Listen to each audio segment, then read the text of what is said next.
इस प्रेस वार्तालाप में स्वागत। आज मेरे साथ विनीत पुनिया जी है। आज एक बहुत ही महत्वपूर्ण विषय पर हम अपना संवाद भी रखना चाहते हैं। इस समय पर आप सभी ये देख रहे होंगे कि सुप्रीम कोर्ट में नीट को लेके जो पिटीशन जमा करी गई थी, आज उन पर सुनवाई हो रही है। इस पूरे महत्वपूर्ण विषय पर अब तक सरकार का जो रवैया रहा है, उससे पूरे तरीके से कांग्रेस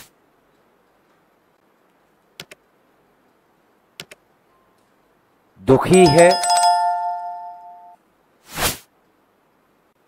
और सरकार से आग्रह करती है कि वे अपने रवैये पर आत्ममंथन करें।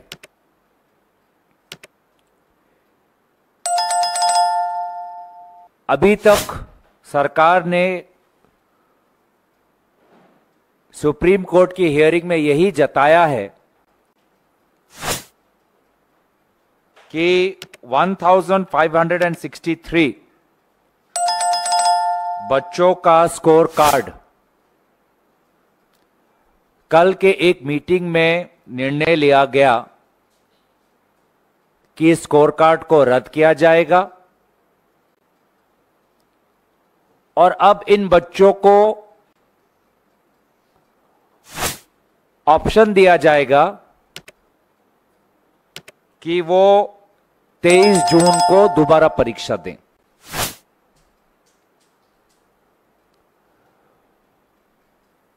वे बच्चे जो परीक्षा दोबारा नहीं देना चाहते,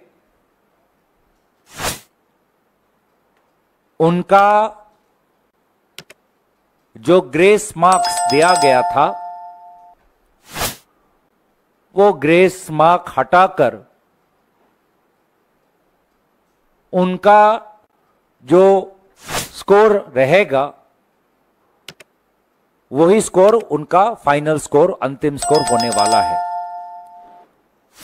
और जो दोबारा 23 को जून को अपना परीक्षा देंगे, उनको 30 जून तारीख को अपना परिणाम मिलेगा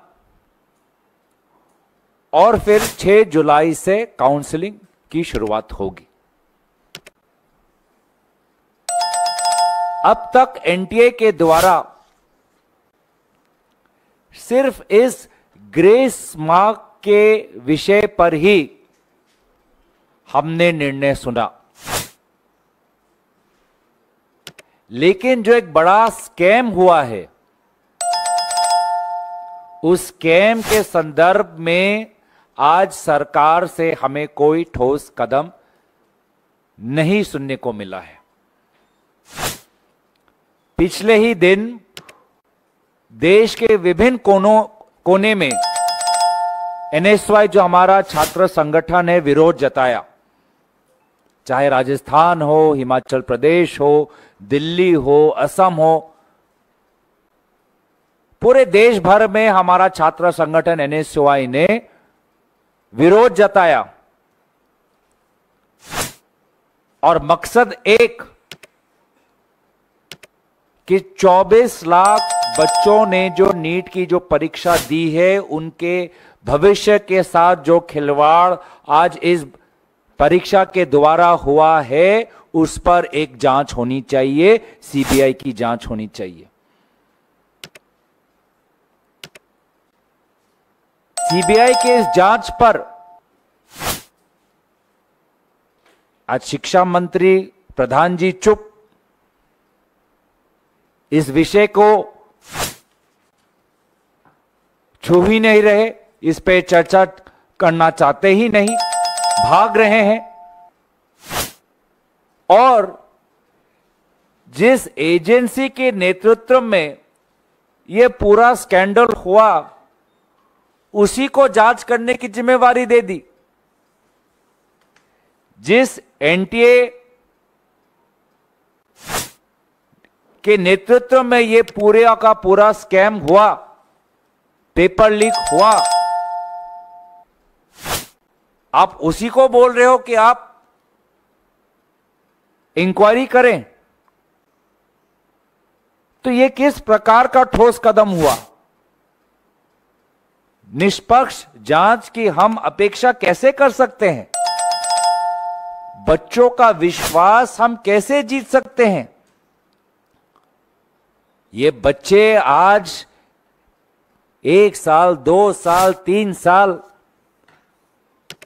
अपने युवा वर्ग के वे कीमती समय दिन रात महीने पर महीने सिर्फ एक परीक्षा में अच्छे परिणाम लाने के लिए अपनी जो जिंदगी है, जो उनके उसके लिए कितना बलिदान करते हैं,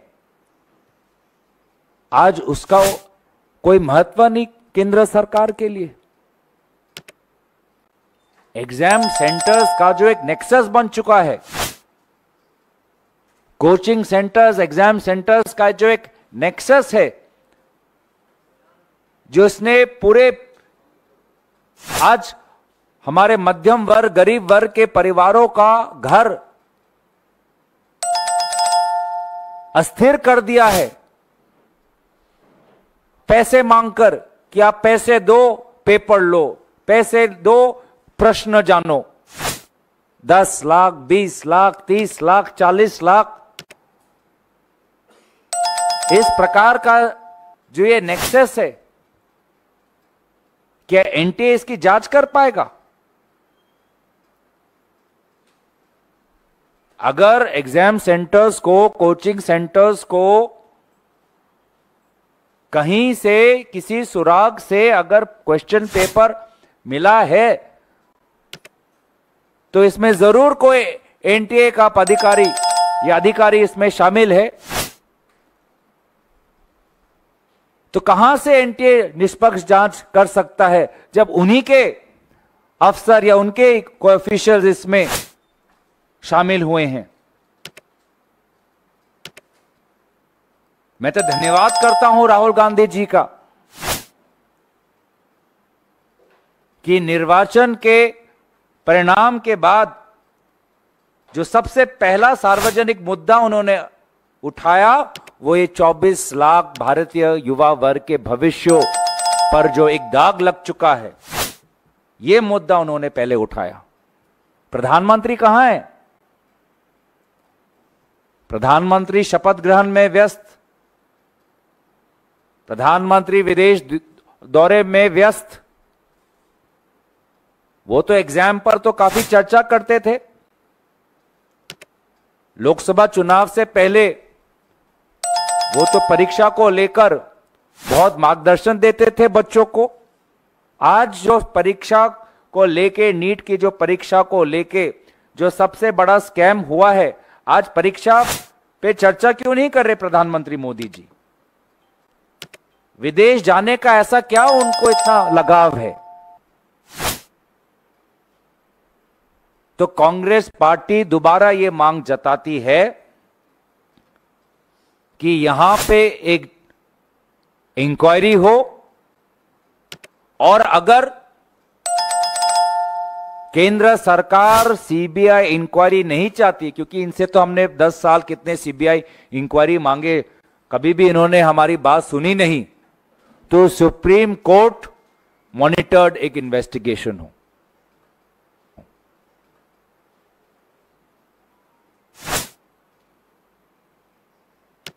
अलग अलग हमने रिकॉर्डिंग सुने हैं किस प्रकार से 30 लाख रुपए मांगा जा रहा है। एक ही सेंटर में से अलग अलग बच्चों को एक जैसे मार्क्स मिल रहे हैं।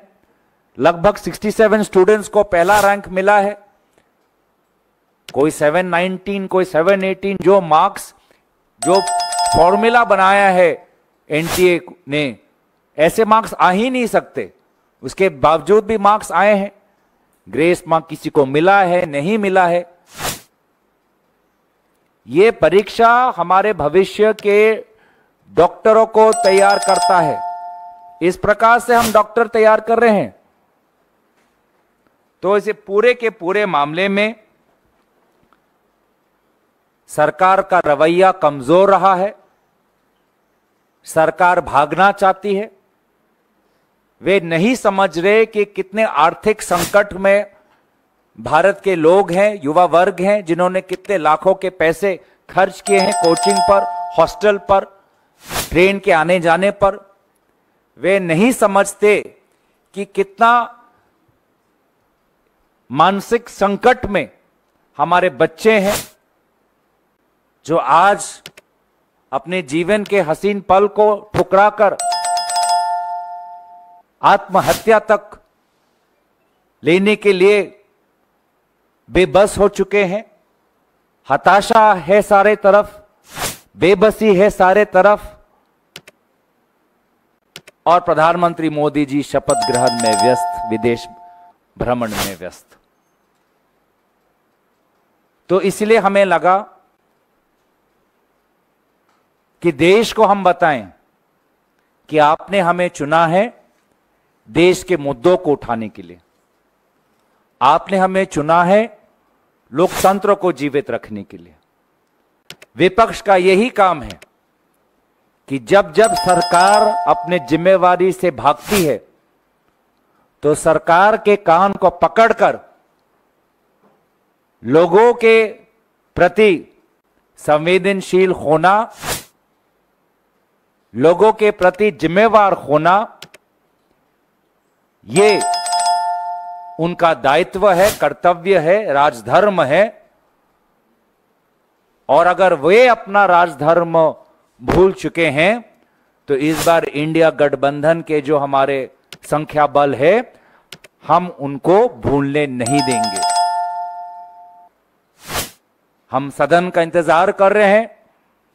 सदन के अंदर भी हम हमारे 24 लाख भारतीय युवा नागरिकों की आवाज हम उठाएंगे और नीट के परीक्षा को लेकर भारत में जो आक्रोश है, उस आक्रोश की गूंज आपको सदन के अंदर भी सुनाई देगी। मैं संक्षेप में थोड़ा अंग्रेजी में कहना चाहूंगा। The Congress party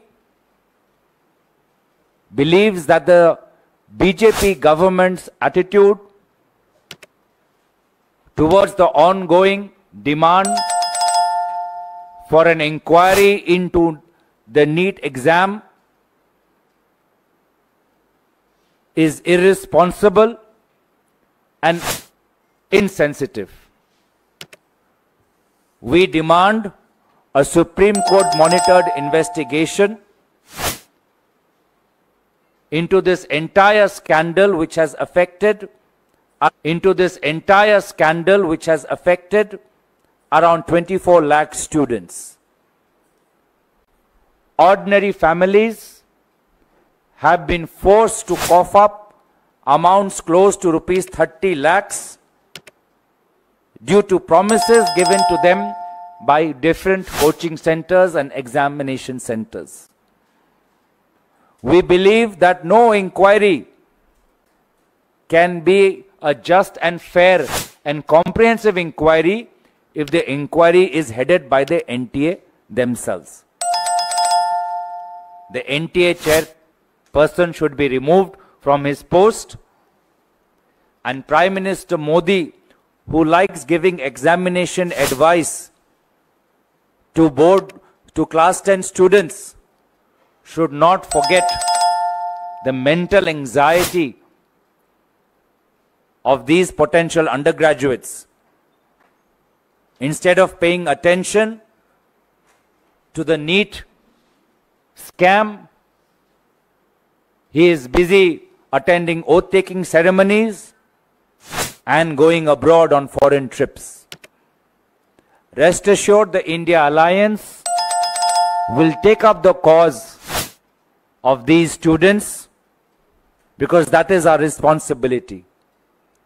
Anytime the BJP government wants to run away, avoid their responsibility to the people of India, Now the India Alliance has the sufficient strength to bring the government to its knees and make them accountable to the students. I credit Shri Rahul Gandhi ji to take up the issue of the NEET exam as soon as the results were declared. It is a mystery why these results were declared on 4th June. It can only point that they knew that there was a storm brewing and they wanted to avoid any discussion on these NEET results by declaring them on 4th June when the entire country would be talking about the election results. So that's what I had to say.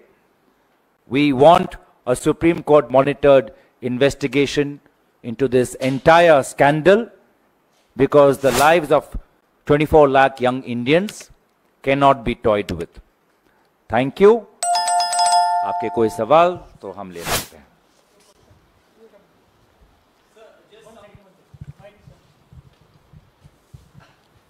So just some time back, Education Minister Dharmendra Pradhan has said that there is no evidence of paper leak in NEET. The allegations of corruption in NTA are unfounded. How do you respond to these remarks? जांच किया ही नहीं, परिणाम दे दिया. कौन से जांच के आधार पर उन्होंने ये रवैया दिया? अगर वो अपने सरकारी के पदाधिकारियों को बुलाएंगे, वो तो बोलेंगे ही कि जी हुजूर कुछ हुआ ही नहीं. अगर वो एनटीए के लोगों को बुलाएंगे, वो तो बोलेंगे कि हाँ सर सब ठीक है. और इस जवाब से वो संतुष्ट है. क्या उनको वो वॉइस रिकॉर्डिंग नहीं मिला जिसमें एक कोचिंग सेंटर के एग्जाम सेंटर के लोग मालिक ने कहा कि 30 लाख लो, 30 लाख दो और पेपर ले लो? तो जब जांच हुई ही नहीं, कौन सी जांच के आधार पर उन्होंने ये बात रखी? हमें भी तो बताएं. उन 24 लाख बच्चों को और उनके माताओं और पिताओं को जानने का यह अधिकार है कि किस आधार पर शिक्षा मंत्री इस नतीजे पर पहुंचे. वही रवैया हम इस सरकार से देख रहे हैं जो पिछले 10 साल से दिखी. कोई विफलता हुई, कोई चूक हुई, कोई लापरवाही हुई, कोई स्कैम हुआ तो ऐसा व्यवहार करो कि कुछ हुआ ही नहीं. विपक्ष झूठे आरोप लगा रहा है, देश झूठे आरोप लगा रहा है और प्रधानमंत्री चुप बैठे रहते हैं. प्रधानमंत्री विदेश चले जाते हैं, मणिपुर में चुप, जम्मू में चुप. यही तो रवैया है इस सरकार का पिछले 10 साल से. तो अभी भी जो जनादेश से जो सीख सबक इनको समझना चाहिए था, वो सबक वो नहीं ले पा रहे कि ये जनता उनका घमंड तोड़कर उनको और जिम्मेवार ठहराना चाहती है, पर इनके घमंड में कोई बदलाव आया नहीं.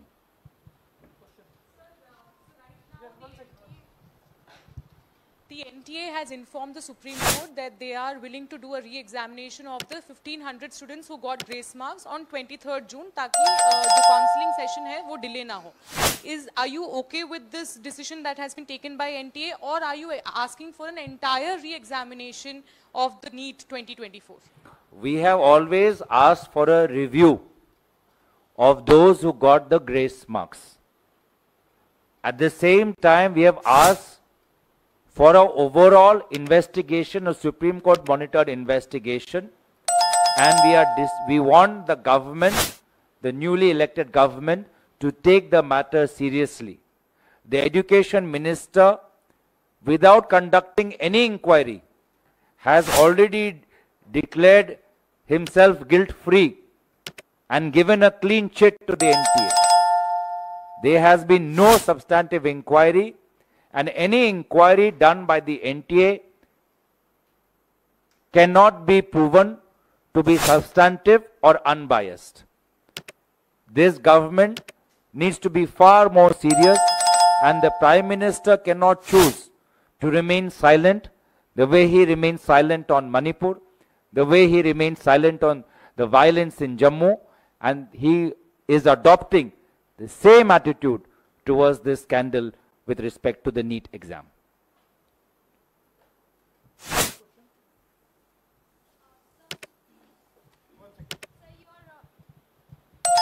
your Tamil Nadu Nadu state unit had passed a resolution in which they said that NEET exam should be brought under the state's ambit. Do you agree to that also, sir? The Tamil Nadu state unit have seen that ever after NEET has been initiated, many students from poorer backgrounds in Tamil Nadu have not been able to score as well as they used to. And they have done a comprehensive inquiry and they've got these points. But when we do a comprehensive overhaul, we have to take into account what is the experience in other parts of India also. And right now we're talking about this particular exam, and where we have clearly seen that 67 students have got 720 out of 720. Some students have got 718, 719, which is not possible under the framework. There is lakhs of money that ordinary parents have had to pay. There's anyways lack of to get when they have been duped by coaching centers promising them question papers. As it is, lakhs of money goes when you're sending your students to quota, and the overall mental anxiety. So with respect to this particular time, we are asking for the removal of the NTA chairman and the Supreme Court monitored probe into this entire scam, and for the Prime Minister to take this issue more seriously. Gaurav ji, NEET के अलावा एक सवाल है।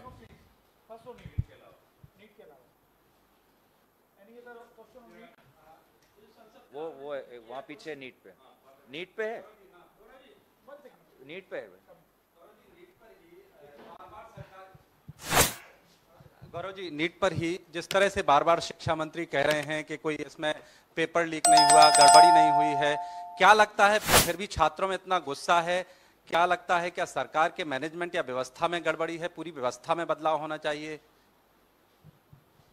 मैं इस सवाल का मैंने उत्तर दे दिया। मैं दोबारा संक्षेप में कहना चाहूंगा कि शिक्षा मंत्री ने बिना कोई जांच किए हुए इस नतीजे पर पहुंच चुके हैं।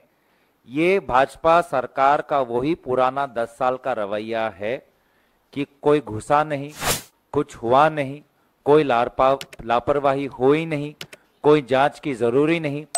यही वो घमंड जिसका उल्लेख मोहन भागवत जी ने किया, वही व्यवहार, वही स्वरूप हमें आज भी भाजपा और शिक्षा मंत्री में दिखाई दे रहा है। जनता जो सबक भाजपा को सिखाना चाहते थे, वो सबक अभी तक भाजपा नहीं सीखी, और मुझे भी भाजपा से यही उम्मीद थी कि उनका घमंड बदलेगा नहीं, उनका स्वभाव बदलेगा नहीं, लेकिन देश को चिंता करने की जरूरत नहीं। इंडिया अलायंस में अब वो ताकत है कि इस सरकार को घुटने के बल लेके आकर बच्चों के प्रति जो उनकी जिम्मेवारी होनी चाहिए, सदन और सदन के बाहर उनको अपनी जिम्मेवारी निभानी पड़ेगी। गौरव जी, संसद का जो सत्र शुरू होने जा रहा है, आपने कहा नीट पे हाँ, इसी आपने जिक्र किया है, संसद में जोर शोर से उठाएंगे इस मामले को। तो संसद का जो सत्र शुरू होने जा रहा है, इसमें इसी मुद्दे पर क्या आप राष्ट्रपति अभिभाषण पर धन्यवाद प्रस्ताव की चर्चा की बहस का इंतजार करेंगे, या पहले दिन से ही इस पर आप प्रदर्शन करेंगे? क्या करेंगे? पूरे बात अभी कैसे बताएं आपको? आपको तो पता है कि जब सत्र शुरू होता है, हम विभिन्न दलों के नेताओं को बुलाकर सभी के साथ विचार विमर्श कर एक सामूहिक निर्णय हम लेते हैं। तो चर्चा होने दीजिए, पर ये मुद्दा ज़रूर हमारे लिए प्राथमिकता हम इसको देना चाहेंगे, महत्वपूर्ण हमारे लिए है, हमारे लिए महत्व रखता है। ये तो हम स्पष्ट रूप से कह सकते हैं, क्योंकि राहुल गांधी जी ने स्वयं, जैसे कि मैंने कहा, जनता का सबसे पहला मुद्दा ये उठाया। गौरव, जुलाई 8 को ऑलरेडी सुप्रीम कोर्ट ने ये इसका हियरिंग है, जुलाई 8, एंड एनटीए को नोटिस भी आता है, NTA has already submitted. And secondly, you are not taking the name of RC Mishra, who was the AIIMS director. He is directly involved in it. Students protest कर रहा है, तो उस पर आपने कुछ टिप्पणी मिश्रा का ऊपर एम्स का। मैं दोबारा कहना चाहूंगा कि कांग्रेस पार्टी और उनके विभिन्न संगठनों ने क्या किया है। पिछले ही दिन देश भर में हमने विरोध जताया है। देश भर में हमारे NSY छात्र संगठन ने वहां के छात्रों से संपर्क रखा है, कॉलेज के बच्चों से बात की है। जहां जहां स्थानीय मुद्दे निकले हैं, जहां जहां स्थानीय हमको ठोस कुछ सबूत मिला है, उसको हमने प्रकाशित किया है। और इसलिए हम चाहते हैं कि एक निष्पक्ष जानकारी, निष्पक्ष इसमें इंक्वायरी हो। और जब तक इंक्वायरी नहीं होगी तो मुझे लगता है कि हम पूरी सच्चाई को हम निकाल नहीं पाएंगे। आपके पास थोड़ी बहुत जानकारी होगी, हमारे पास थोड़ी बहुत जानकारी है, लेकिन सामूहिक रूप से देश में क्या हुआ, छोटे से शुरुआत करके वो सबसे बड़ा वो अफसर कौन है, वो बड़ा वो अधिकारी कौन है, जो पूरा जो नेक्सस है, इसको हमें निकालने की कोशिश करना है। और इसीलिए हमने अपने मैनिफेस्टो में भी पेपर लीक को एक बहुत ही महत्वपूर्ण मुद्दा बनाया था, क्योंकि ये हम देख रहे हैं, बार बार देख रहे हैं कि भारत 21वीं सदी में आज इतना बड़ा आज आर्थिक शक्ति बना है, लेकिन एक पेपर, एक परीक्षा ठीक रूप से आयोजित नहीं कर पा रहा। गौरव जी,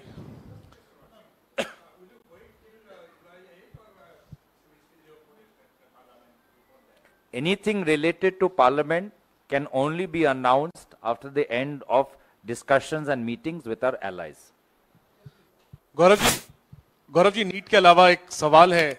आपके नेता राहुल गांधी ने कल वायनाड में कहा कि वो ऐसा फैसला करने वाले हैं वायनाड और रायबरेली को लेकर, जिससे कि दोनों क्षेत्र जो है लोकसभा के वो खुश होंगे। इसके बाद स्पेकुलेशन तेज हो गया है कि क्या प्रियंका गांधी को वायनाड से उतारने पर विचार कर रही है पार्टी। इसको लेकर के आप क्या कहेंगे?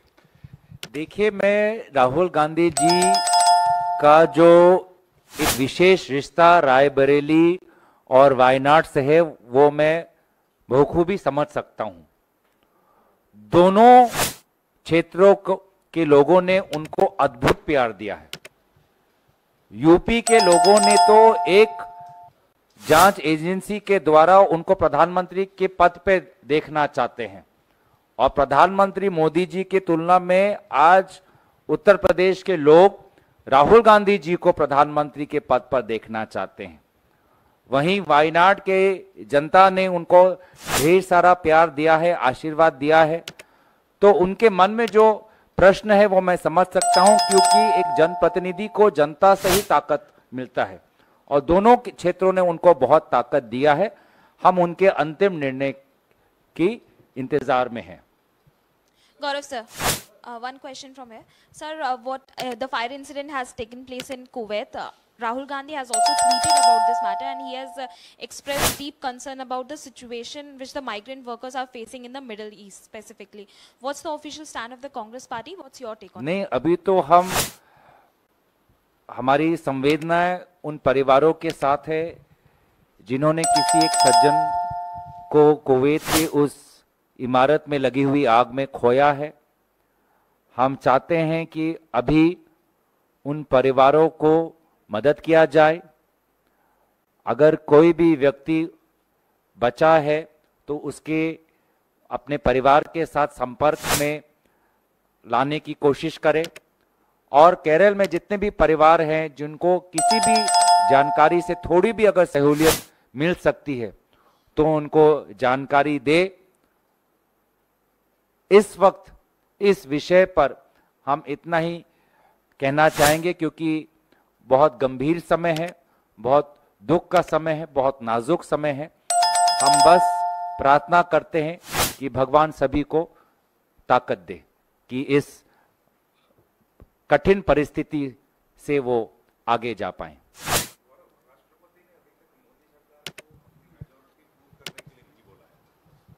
आप लोग क्या डिमांड करेंगे कि वो ट्रस्ट वोट सीक करें हाउस में? देखिए, दोबारा मैं कहना चाहूंगा कि सदन के अंदर कोई भी निर्णय सामूहिक निर्णय होगा, इंडिया अलायंस का निर्णय होगा। मल्लिकार्जुन खड़गे जी के नेतृत्व में एक बैठक होगी जो यही प्रक्रिया रही है और इसीलिए तब तक हमें इंतजार करना पड़ेगा। सर, आजादी के बाद पहली बार किसी केंद्रीय मंत्रिमंडल में कोई भी मुसलमान नहीं है। क्या आपको लगता है कि बीजेपी और प्रधानमंत्री मोदी को मुसलमानों से परहेज है? देखिए, समाज का हर वर्ग उम्मीद करता है कि उसको आर्थिक, सामाजिक और राजनीतिक रूप से उसको आगे,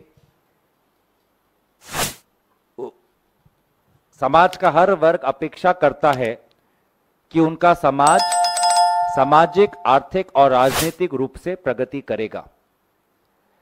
लेकिन हम ये देख रहे हैं कि इस नतीजे के बाद भाजपा भारत के हर धर्म के लोगों के खिलाफ अपनी नाराजगी प्रकट कर रहे हैं। उत्तर पूर्वांचल में असम के मुख्यमंत्री नागालैंड और मेघालय के संपर्क में एक विशेष धर्म को टारगेट कर रहे हैं। मैं अपेक्षा करूंगा कि प्रधानमंत्री मोदी जी इटली जा रहे हैं। इटली में अगर कोई उनसे सवाल करे कि आपके ही बहुत ही जनप्रिय, आपके साथ करीब असम के मुख्यमंत्री मेघालय और नागालैंड के एक विशेष धर्म को जो टारगेट किया, तो उसमें इटली में भारत की क्या छवि रहेगी, यह सवाल कोई प्रधानमंत्री मोदी जी से करे और उसका जवाब दे, मैं अपेक्षा करता हूं। वही हम पंजाब में देखते हैं कि एक सांसद जो पहले फिल्म जगत से जुड़ी हुई थी, उसे एक दूसरे धर्म के लोगों पर प्रश्न उठाना अब उनका स्वभाव बन चुका है। उत्तरी भारत में हम देखते हैं कि आज भाजपा अयोध्या मंदिर के निकट जो लोग हैं उनसे नाराज है, कोई दूसरे धर्म को मानने वाले लोगों से नाराज है। तो इस नतीजे के बाद भाजपा के नेता भारत के विभिन्न धर्म और समुदाय को मानने वाले लोगों पर प्रश्न उठा रही है, उंगली उठा रही है।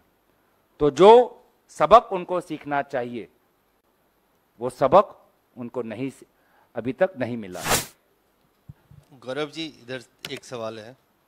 गौरव जी, दो छोटे छोटे सवाल हैं आपसे। कुछ देर पहले लोकसभा सचिवालय की तरफ से 24 जून से जो संसद का सत्र बुलाया जा रहा है, राष्ट्रपति महामहिम के बिहाफ पे एक नोटिफिकेशन जारी किया गया है जिसमें प्लानिंग कमीशन को भी उसमें अटैच किया गया है। वही प्लानिंग कमीशन जिसे मोदी सरकार ने 10 साल पहले खत्म कर दिया था और नीति आयोग बना दिया था। तो इसे क्या आप एक बड़ी चूक मानते हैं?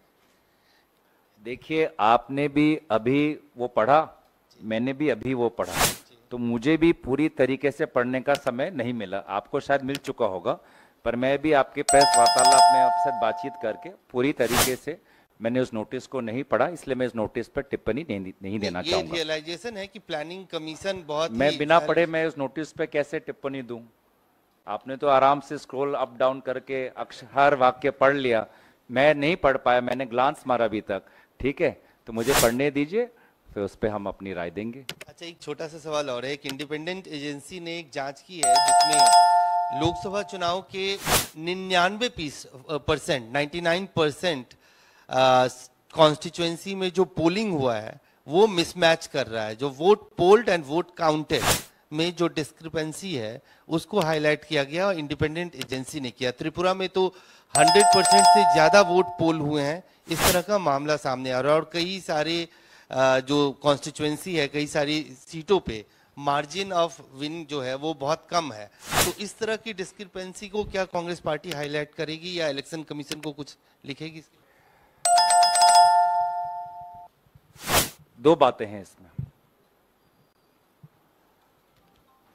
बड़ी बात तो यह है कि मैं कांग्रेस पार्टी और विभिन्न इंडिया अलायंस के संगठन के सदस्यों और नेताओं को आभार प्रकट करना चाहूंगा कि आज उन्होंने पूरे देश को हमारी निर्वाचन की प्रक्रिया किस प्रकार से होती है बहुत खूबी से समझाया है। फॉर्म 17C क्या होता है, फॉर्म 20 क्या होता है, पोलिंग कैसे होता है, प्रोसेस क्या होता है, ईवीएम क्या होता है। जो काम निर्वाचन आयोग का होना चाहिए वो इस बार इंडिया अलायंस ने किया। आज से पहले कभी भी जनता इतनी सतर्क नहीं थी कि इन पूरे निर्वाचन आयोग में कहां कहां लापरवाही हो सकती है और क्यों निर्वाचन आयोग ने इस प्रकार से काम नहीं किया, उसको तो लेकर सभी लोग प्रश्न उठा ही रहे हैं। जहां पर हमें जानकारी अपने प्रत्याशियों से मिली है कि निर्वाचन जिस प्रकार से पोलिंग हुआ है या काउंटिंग हुआ है उस पर कुछ गंभीर प्रश्न चिन्ह लगे हुए हैं, वहां हमारे एआईसीसी के वॉर रूम ने पूरी जानकारी ली है, प्रत्याशियों से विचार विमर्श कर रहे हैं। विभिन्न प्रत्याशी विभिन्न राज्यों में इस समय हाई कोर्ट तक जाने के लिए अपना एक मन उन्होंने बना लिया है। तो इस प्रकार की बातें हमें इससे हम अवगत हैं और जो प्रत्याशी आगे बढ़ना चाहते हैं कानूनी रूप से उनकी मदद एआईसीसी कर रही है। छोटा सा सवाल, लास्ट सवाल, स्मॉल। आप तो तीन चार पूछ चुके हैं। नहीं, दो पूछा था। बहुत दिन के बाद गौरव मैं प्रेस पीआईपीसी कर स्मॉल। एक स्पेकुलेशन है, हमारे जो फ्रेंड्स हैं बिहार से हैं, this is completely speculation. Nitish is not happy with the portfolios and all other things, where Naidu may get the speaker post. So in the suppose Nitish has changed many a time his clothes. So if there is such a situation and before the parliament function, if they pulled out, then what will be your decision, means, or that will be also dependent on India bloc? देखिए, अपने सहयोगी दलों के नेताओं को खुश करना ये जिम्मेवारी प्रधानमंत्री मोदी जी की है और मुझे नहीं लगता कि उनमें वो खूबियां हैं कि वो विभिन्न दलों के नेताओं को खुश कर पाएं। वो तो खुद के कैबिनेट के साथियों पर विश्वास नहीं करते। डिमोनेटाइजेशन, अग्निवीर के जब निर्णय उन्होंने घोषित किए तो उनके कैबिनेट के लोगों को नहीं पता था, तो वे अपने कैबिनेट पर विश्वास नहीं करते तो अपने सहयोगी दल पर क्या विश्वास करेंगे। तो इसीलिए मैं बार बार ये कहता हूं कि प्रधानमंत्री मोदी जी वे ना देश के इस जनादेश से प्रभावित होंगे, ना वो मोहन भागवत जी के भाषणों या टिप्पणियों से प्रभावित होंगे। उनका चरित्र, उनका स्वभाव वैसा ही रहेगा जैसे पहले था।